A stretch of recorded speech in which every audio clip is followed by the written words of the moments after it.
Friends, എല്ലാവർക്കും നമസ്കാരം. ഇന്ന് ഞാൻ നിങ്ങളോട് ഷെയർ ചെയ്യുന്നത് ഒരു ജിഞ്ചർ ചിക്കൻ്റെ റെസിപ്പി ആയിട്ടാണ്.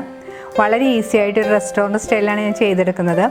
വളരെ ടേസ്റ്റിയാണിത്. നമുക്ക് ചപ്പാത്തി, പൊറോട്ട, ബ്രെഡ് ഇവയുടെ കൂടെയൊക്കെ നല്ല കോമ്പിനേഷനാണ്. നിങ്ങളിത് ട്രൈ ചെയ്ത് നോക്കിയിട്ട് നിങ്ങളുടെ അഭിപ്രായം കമൻറ്റ് ബോക്സിൽ ഇടാൻ മറക്കരുത്. നിങ്ങളുടെ ഫ്രണ്ട്സായിട്ടൊക്കെ ഷെയർ ചെയ്യുക. അപ്പോൾ നമുക്ക് ഈ ജിഞ്ചർ ചിക്കൻ ഉണ്ടാക്കാൻ തുടങ്ങാം. ജിഞ്ചർ ചിക്കൻ ഉണ്ടാക്കാനായിട്ട് ഞാനിവിടെ 3/4 കിലോ ചിക്കൻ ചെറിയ കഷ്ണങ്ങളായിട്ട് മുറിച്ച് നന്നായിട്ട് കഴുകിയതിന് ശേഷം വെള്ളമെല്ലാം കളഞ്ഞ് വെച്ചിട്ടുണ്ട്. ഞാനിവിടെ ചിക്കൻ എടുത്തിരിക്കുന്നത് എല്ലോടുകൂടിയാണ്. നമുക്ക് എല്ലില്ലാത്ത ചിക്കൻ വെച്ച് ഇങ്ങനെ ചെയ്യാം, അല്ല നിങ്ങളുടെ താല്പര്യം അനുസരിച്ച് ചെയ്യാം. ചിക്കൻ കുറച്ച് ഇൻഗ്രീഡിയൻസ് ഒക്കെ പുരട്ടി കുറച്ച് സമയം നമ്മൾ മാരിനേറ്റ് ചെയ്ത് വെക്കണം. അതിനുള്ള ഇൻഗ്രീഡിയൻസ് എന്തൊക്കെയാണെന്ന് നമുക്ക് നോക്കാം. ഞാനിവിടെ ഒരു മുട്ട എടുത്തിട്ടുണ്ട്. അത് നമുക്കൊരു ബൗളിലേക്ക് പൊട്ടിച്ചിട്ട് കൊടുക്കാം. അതിന് ശേഷം ഇതൊന്ന് നന്നായിട്ട് അടിച്ചെടുക്കണം. മുട്ട ഇപ്പോൾ നന്നായിട്ട് അടിച്ചെടുത്തിട്ടുണ്ട്. ഇതിലേക്ക് 1 ടീസ്പൂൺ സോയാ സോസും കൂടെ ചേർത്ത് കൊടുക്കണം. സോയാ സോസ് ചേർത്തതിന് ശേഷം വീണ്ടും ഒന്ന് അടിച്ച് നന്നായിട്ട് യോജിപ്പിക്കണം. അതിന് ശേഷം നമുക്കിത് മാറ്റി വെക്കാം. ഞാനിവിടെ ഒരു വലിയ ബൗൾ എടുത്ത് വെച്ചിട്ടുണ്ട്. ഇതിലേക്ക് നമുക്കൊരു 4 ടീസ്പൂൺ കോൺഫ്ലവർ ഇട്ട് കൊടുക്കണം. കുറച്ച് വലിയ ബൗൾ ആകുമ്പോഴത്തേക്ക് നമുക്ക് ചിക്കനും കൂടെ ഒക്കെ ഇട്ട് മിക്സ് ചെയ്യാനായിട്ട് എളുപ്പമായിരിക്കും. ഇനി ഇതിലേക്ക് ഒരു 3 ടീസ്പൂൺ മൈദയും കൂടെ ചേർത്ത് കൊടുക്കണം. ഇനി ഇതിലേക്ക് നേരത്തെ അടിച്ചു വെച്ചിരിക്കുന്ന മുട്ടയും സോയാ സോസും കൂടെ ചേർത്ത് കൊടുക്കാം. അതിനുശേഷം സ്പൂൺ കൊണ്ടൊന്ന് നന്നായിട്ട് മിക്സ് ചെയ്ത് യോജിപ്പിക്കണം. കട്ടയൊന്നും ഇല്ലാതെ ഒന്ന് നന്നായിട്ട് അടിച്ചെടുക്കണം. ഇനി ഇതിലേക്ക് 1 ടീസ്പൂൺ ജിഞ്ചർ പേസ്റ്റ് കൂടെ ചേർത്ത് കൊടുക്കണം. ഞാനിവിടെ ജിഞ്ചർ നന്നായിട്ട് ചതച്ചിട്ടാണ് ചേർത്തിരിക്കുന്നത്. ചേർത്തിട്ട് വീണ്ടും ഒന്ന് നന്നായിട്ട് മിക്സ് ചെയ്ത് കൊടുക്കാം. ഇനി ഇതിലേക്ക് ആവശ്യത്തിനുള്ള ഉപ്പ് പൊടിയും കൂടി ചേർത്ത് കൊടുക്കണം. ഉപ്പ് ചേർക്കുമ്പോൾ പ്രത്യേകം ശ്രദ്ധിക്കണം. സോയാ സോസിൽ ഉപ്പുണ്ടാവും, അപ്പോൾ നോക്കിയിട്ട് വേണം പാകത്തിന് ചേർത്ത് കൊടുക്കാനായിട്ട്. ഉപ്പ് ചേർത്ത് കഴിഞ്ഞ് വീണ്ടും ഒന്ന് നന്നായിട്ട് മിക്സ് ചെയ്ത് കൊടുക്കാം. ഇതിലേക്ക് 1 ടീസ്പൂൺ കുരുമുളക് പൊടിയും കൂടി ചേർത്ത് കൊടുക്കണം. കുരുമുളക് പൊടി ചേർക്കുന്ന സമയത്ത് ക്യാമറ ഞാൻ ഓൺ ചെയ്യാൻ മറന്നുപോയതാണ്. നിങ്ങൾ ഈ സമയത്ത് കുരുമുളക് പൊടി ചേർത്ത് ഒന്ന് നന്നായിട്ട് അടിച്ചെടുക്കണം. ഇനി ഈ ബാറ്ററിലേക്ക് മുറിച്ച് വെച്ചിരിക്കുന്ന ചിക്കൻ കഷ്ണം കൂടി ചേർത്ത് കൊടുക്കാം. ചിക്കൻ കഷ്ണങ്ങൾ ചേർത്തതിന് ശേഷം കയ്യോ സ്പൂണോ ഉപയോഗിച്ച് ഒന്ന് നന്നായിട്ട് മിക്സ് ചെയ്ത് കൊടുക്കണം. ഈ ബാറ്റർ ചിക്കനിൽ പിടിക്കുന്നവരൊന്ന് നന്നായിട്ട് മിക്സ് ചെയ്ത് കൊടുക്കാം. ബാറ്റർ ഒന്ന് ടേസ്റ്റ് ചെയ്ത് നോക്കിയിട്ട് ഉപ്പ് കുറവാണെന്ന് തോന്നുകയാണെങ്കിൽ കുറച്ച് ഉപ്പും കൂടി ചേർത്ത് വീണ്ടും നന്നായിട്ട് മിക്സ് ചെയ്ത് കൊടുക്കാം. അതിന് ശേഷം ഇതൊന്ന് മാറ്റി വെക്കണം. ഞാൻ മാരിനേറ്റ് ചെയ്തതിന് ശേഷം ചിക്കൻ ഒരു 2 മണിക്കൂർ ഫ്രിഡ്ജിൽ മാറ്റി വെച്ചതിന് ശേഷമാണ് വറുത്തെടുക്കുന്നത്. അരമണിക്കൂറെങ്കിലും ചിക്കൻ ഇതുപോലെ മാരിനേറ്റ് ചെയ്ത് വെച്ചിട്ട് വറുക്കുന്നതാണ് എപ്പോഴും നല്ലത്. ചിക്കൻ മാരിനേറ്റ് ചെയ്ത് വെച്ചിട്ട് കുറച്ച് സമയം കഴിഞ്ഞ് ഇനി നമുക്കിത് വറുത്തെടുക്കണം. വറുക്കാനായിട്ട് ഞാനിവിടെ ഒരു പാൻ ചൂടാക്കാൻ വെച്ചിട്ടുണ്ട്. പാൻ ചൂടായി വരുമ്പോൾ അതിലേക്ക് ആവശ്യത്തിന് എണ്ണ ഒഴിച്ചു കൊടുക്കാം. എണ്ണ ഉപയോഗിക്കുമ്പോൾ നമ്മൾ എപ്പോഴും വെജിറ്റബിൾ ഓയിൽ ഉപയോഗിക്കുന്നതാണ് നല്ലത്. ഇതുപോലെ സോസ് എല്ലാം മിക്സ് ചെയ്ത് ഉണ്ടാക്കുന്ന കറിയായത് കാരണം വെജിറ്റബിൾ ഓയിലാണ് എപ്പോഴും നല്ലത്. എണ്ണ നല്ലതുപോലെ ചൂടായി വന്നിട്ടുണ്ട്. ഇനി ഇതിലേക്ക് ചിക്കൻ കഷ്ണങ്ങൾ ഓരോ കഷ്ണങ്ങളായിട്ട് ഇതുപോലെ ഇട്ട് കൊടുക്കാം. കൂടുതൽ കുത്തി നിറച്ചിടേണ്ട. ഒരു 3 ബാച്ചായിട്ടാണ് ഞാനിവിടെ വറുത്തെടുത്തിരിക്കുന്നത്. ചിക്കൻ എണ്ണയിലേക്ക് ഇട്ടതിന് ശേഷം സ്റ്റവ് ഒരു മീഡിയം ഫ്ലെയിമിൽ വെച്ച് വേണം വറുത്തെടുക്കാനായിട്ട്. എന്നാൽ മാത്രമേ ചിക്കൻ്റെ ഉൾഭാഗമൊക്കെ നന്നായിട്ട് കുക്കായി കിട്ടിയുള്ളൂ. അല്ലെങ്കിൽ ചിക്കൻ പെട്ടെന്ന് കരിഞ്ഞു പോകും. ഇപ്പോൾ ചിക്കൻ്റെ ഒരു സൈഡ് മൂത്ത് വന്നിട്ടുണ്ട്. ഇനി നമുക്കൊന്ന് തിരിച്ചിടാം. ചിക്കൻ വറുക്കുമ്പോൾ പ്രത്യേകം ശ്രദ്ധിക്കേണ്ടത് കൂടുതൽ ഹൈ ഫ്ലെയിമിലൊന്നും വെച്ച് വറുക്കരുത്. ഹൈ ഫ്ലെയിമിലൊക്കെ വെച്ച് വറുക്കുമ്പോഴത്തേക്കും ചിക്കൻ്റെ അകഭാഗം കുക്കായി കിട്ടിയുമില്ല, പുറമൊക്കെ പെട്ടെന്ന് കരിഞ്ഞു പോകും.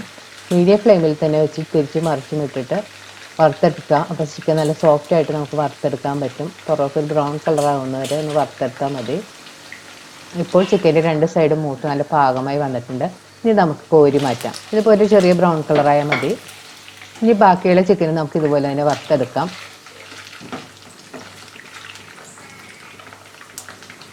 ഇപ്പോൾ ചിക്കൻ കഷ്ണങ്ങളെല്ലാം വറുത്തെടുത്തിട്ടുണ്ട്. ഇനി നമുക്കിത് മാറ്റി വെക്കാം. ചിക്കൻ്റെ ഗ്രേവി ഉണ്ടാക്കാൻ കുറച്ച് ഇൻഗ്രീഡിയൻസ് കൂടി നമുക്ക് വേണം. അതിനായിട്ട് ഒരു 4 പച്ചമുളക് നീളത്തിൽ മുറിച്ച് വെച്ചിട്ടുണ്ട്.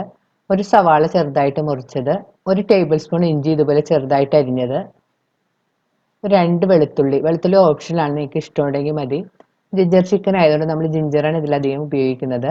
ഒരു ടേസ്റ്റിന് വേണ്ടി മാത്രം കുറച്ച് വേണമെങ്കിൽ വെളുത്തുള്ളി ചേർത്താൽ മതി. ഇനി വേണ്ടത് ഒരു ക്യാപ്സിക്കം ഇതുപോലെ ചെറിയ സ്ക്വയർ പീസസ് ആയിട്ട് മുറിച്ചത്. ഇത് കറിക്ക് ആവശ്യമുള്ള സോസുകളാണ്. Soya sauce, red chilli sauce. ഇപ്പോൾ റെഡ് ചില്ലി സോസ് ഇല്ലെങ്കിലും കുഴപ്പമില്ല. അതിന് പകരമായിട്ട് നമുക്ക് 1 ടീസ്പൂൺ വിനാഗിരി, കുറച്ച് കാശ്മീരി ചില്ലി പൗഡർ മിക്സ് ചെയ്തിട്ട് ചേർത്ത് കൊടുത്താൽ മതി. ഇനി വേണ്ടത് ടൊമാറ്റോ സോസ്. ജിഞ്ചർ ചിക്കൻ ഉണ്ടാക്കാനായിട്ട് ഞാനിവിടെ ഒരു പാനിൽ എണ്ണ ചൂടാക്കാൻ വെച്ചിട്ടുണ്ട്. ഞാനിവിടെ ചിക്കൻ വറുത്ത എണ്ണയിൽ നിന്ന് കുറച്ച് എണ്ണയാണ് ഉപയോഗിച്ചിരിക്കുന്നത്. നിങ്ങൾക്ക് താല്പര്യമില്ലെങ്കിൽ വേറെ എണ്ണ വേണമെങ്കിൽ ഉപയോഗിക്കാം. എണ്ണ നല്ലതുപോലെ ചൂടാകുമ്പോൾ ഇതിലേക്ക് ചെറുതായിട്ട് അരിഞ്ഞു വെച്ചിരിക്കുന്ന 1 ടേബിൾ സ്പൂൺ ഇഞ്ചി ചേർത്ത് കൊടുക്കാം. വെളുത്തുള്ളി ചേർക്കുന്നുണ്ടെങ്കിൽ വെളുത്തുള്ളി ഈ സമയത്ത് നമുക്ക് ചേർത്ത് കൊടുക്കാം. എന്നിട്ട് ഒരു ഹൈ ഫ്ലെയിമിൽ വെച്ച് 2 മിനിറ്റ് നന്നായിട്ട് വഴറ്റണം. ഇപ്പോൾ ഇഞ്ചിയുടെയും വെളുത്തുള്ളിയുടെയൊക്കെ ഒരു നല്ല മണം വരും. ഇനി ഇതിലേക്ക് നീളത്തിൽ കീറി വെച്ചിരിക്കുന്ന പച്ചമുളകും സവാള ചെറുതായിട്ട് അരിഞ്ഞതും കൂടെ ചേർത്ത് കൊടുക്കാം. ഇവ ചേർത്ത് വീണ്ടും നന്നായിട്ട് വഴറ്റി കൊടുക്കണം. ഇനി ഇതിലേക്ക് മുറിച്ച് വെച്ചിരിക്കുന്ന കാപ്സിക്കം കൂടി ചേർത്ത് കൊടുക്കാം. കാപ്സിക്കം ചേർത്ത് വീണ്ടും നന്നായിട്ട് വഴറ്റി കൊടുക്കാം. ഇതെല്ലാം ഒന്ന് സോഫ്റ്റായിട്ട് വരണം. ഇപ്പോൾ സവാളയും കാപ്സിക്കം കൊണ്ട് സോഫ്റ്റായി തുടങ്ങിയിട്ടുണ്ട്. ഈ സമയത്ത് നമുക്ക് ഇതിലേക്ക് എടുത്ത് വെച്ചിരിക്കുന്ന സോസുകൾ ചേർത്ത് കൊടുക്കാം. സോസുകൾ ആദ്യം നമുക്ക് 1 ടേബിൾ സ്പൂൺ വെച്ച് ചേർക്കാം. അതിന് ശേഷം പിന്നെ ടേസ്റ്റ് ചെയ്ത് നോക്കിയിട്ട് ആവശ്യമുണ്ടെങ്കിൽ കൂടുതൽ ചേർത്ത് കൊടുക്കാം. സോസുകളെല്ലാം നമ്മുടെ ടേസ്റ്റിൻ്റെ പാകത്തിനനുസരിച്ച് ചേർത്ത് കൊടുക്കാം. സോസുകളെല്ലാം ചേർത്തതിന് ശേഷം സ്പൂൺ കൊണ്ട് നന്നായിട്ട് മിക്സ് ചെയ്ത് കൊടുക്കണം. ഇനി ഇതിലേക്ക് നമുക്ക് വറുത്ത് വെച്ചിരിക്കുന്ന ചിക്കൻ കഷ്ണങ്ങളോട് ചേർത്ത് കൊടുക്കാം. ചിക്കൻ കഷ്ണങ്ങൾ ചേർത്തതിന് ശേഷം സ്പൂൺ കൊണ്ട് നന്നായിട്ട് മിക്സ് ചെയ്ത് കൊടുക്കാം.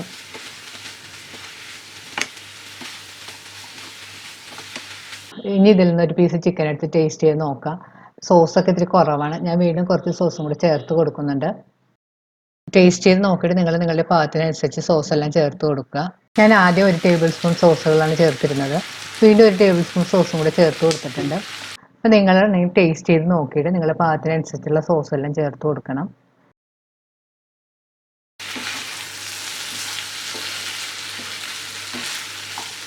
സോസ് എല്ലാം ചേർത്തതിന് ശേഷം നന്നായിട്ട് മിക്സ് ചെയ്ത് കൊടുക്കണം. അതിന് ശേഷം പാനൊന്ന് മൂടി 2-3 മിനിറ്റ് ഒന്ന് ലോ ഫ്ലെയിമിൽ വെക്കണം. അപ്പോൾ ആ സോസിൻ്റെ ടേസ്റ്റൊക്കെ ചിക്കനിൽ നന്നായിട്ട് പിടിച്ചു കിട്ടും. 2-3 മിനിറ്റിന് ശേഷം നമുക്ക് പാൻ തുറന്ന് നന്നായിട്ട് മിക്സ് ചെയ്ത് കൊടുക്കാം. ഇപ്പോൾ നമ്മുടെ ജിഞ്ചർ ചിക്കൻ പാകമായിട്ടുണ്ട്. നമുക്ക് ഇങ്ങനെ വേണമെങ്കിൽ ഉപയോഗിക്കാം. ഗ്രേവി വേണമെങ്കിൽ നമുക്ക് 1 കപ്പ് വെള്ളത്തിൽ 1 ടീസ്പൂൺ കോൺഫ്ലോർ ഒന്ന് കലക്കിയതിന് ശേഷം ഇതിലേക്ക് ഒഴിച്ചു കൊടുക്കണം. നമ്മുടെ കയ്യിൽ ചിക്കൻ സ്റ്റോക്ക് ഉണ്ടെങ്കിൽ അതിൽ കലക്കി ഒഴിച്ചു കൊടുത്താൽ മതി. അപ്പോൾ കൂടുതൽ ടേസ്റ്റ് ആയിരിക്കും. കൂടുതൽ ഗ്രേവി വേണമെങ്കിൽ 1.5 കപ്പ് വരെയൊക്കെ വെള്ളത്തിൽ നമുക്ക് കലക്കി ഒഴിച്ചു കൊടുക്കാം. ഞാനിവിടെ ഒരു 1.5 കപ്പ് വെള്ളത്തിലാണ് കോൺഫ്ലവർ കലക്കി വെച്ചിരിക്കുന്നത്. അത് നമുക്കിതിലേക്ക് ഒഴിച്ചിട്ട് നന്നായിട്ട് മിക്സ് ചെയ്ത് കൊടുക്കാം. അതിന് ശേഷം നന്നായിട്ടൊന്ന് തിളപ്പിക്കണം. കോൺഫ്ലവറൊക്കെ ഒന്ന് കുക്കായി കിട്ടണം. ഇപ്പോൾ കോൺഫ്ലവറെല്ലാം ചേർത്ത് കഴിഞ്ഞ് ചിക്കൻ നല്ല പാകത്തിന് കുറുകിയെല്ലാം വന്നിട്ടുണ്ട്. ഇപ്പോൾ നമ്മുടെ കറി പാകമായിട്ടുണ്ട്. ഇനി നമുക്ക് സ്റ്റവ് ഓഫ് ചെയ്യാം. വളരെ ഈസിയും നല്ല ടേസ്റ്റിയുമായ നമ്മുടെ ജിഞ്ചർ ചിക്കൻ റെഡി ആയി കഴിഞ്ഞ് നിങ്ങളിത് ട്രൈ ചെയ്ത് നോക്കാം. നമുക്ക് ചൂടോടുകൂടെ നെയ്ച്ചോറ്, ചപ്പാത്തി, ഫ്രൈഡ് റൈസ് ഇവയുടെ കൂടെയൊക്കെ നല്ല കോമ്പിനേഷനാണ്. നിങ്ങൾ ട്രൈ ചെയ്ത് നോക്കിയിട്ട് വീഡിയോ ഇഷ്ടപ്പെടുകയാണെങ്കിൽ നിങ്ങളുടെ അഭിപ്രായം കമൻറ്റ് ബോക്സിൽ ഇടാൻ മറക്കരുത്. നിങ്ങളുടെ ഫ്രണ്ട്സായിട്ടൊക്കെ ഷെയർ ചെയ്യുക. വീണ്ടും ഇതുപോലുള്ള നല്ല റെസിപ്പി ആയിട്ട് നമുക്ക് കാണാം. താങ്ക്